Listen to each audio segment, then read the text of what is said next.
అందరికీ నమస్కారం. నిన్నటి దినము అనగా 27/5/2026న తలుపుల పోలీస్ స్టేషన్ ఎస్ఐ గారికి పులిగుండ్ల తలుపుల మండలం పులిగుండ్ల గ్రామ సమీపంలో పెద్ద పులికొండల్లో కొంతమంది గుర్తు తెలియని వ్యక్తులు గుప్త నిధుల కోసం అక్రమ తవ్వకా జరుగుతాని సమాచారం రాగా వెంటనే తలుపుల ఎస్ఐ గారు వారి సిబ్బందితో ఆ ప్రాంతానికి వెళ్లి రైడ్ చేయగా అక్కడ 9 మంది మగ వ్యక్తులు ఉన్నారని, అందులో ఒక వ్యక్తి పారిపోయినాడు.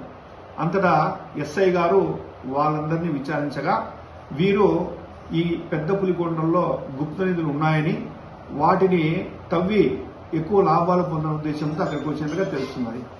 వీరి యొక్క ఇక్కడ పట్టుబడిన వారి యొక్క వివరాలు చూస్తే వల్లెపు వెంకటరమణ, ఇతనిది రాజనాలపల్లి గ్రామం.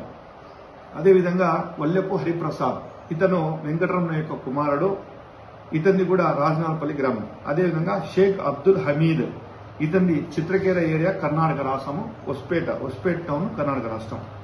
బావుడి గౌస్ బాసా, ఇతన్ని కూడా దౌల్తాపూర్ గ్రామం, సొందూరు తాలూకా, బళ్ళారి జిల్లా కర్ణాటక రాష్ట్రం. కల్లాలి సురేష్, ఇతన్ని కూడా కొప్లా తాలూకా మరియు ఇతను కర్ణాటక రాష్ట్రం. అదేవిధంగా మునేగర్ మల్లికార్జున, ఇతన్ని కూడా కర్ణాటక రాష్ట్రము.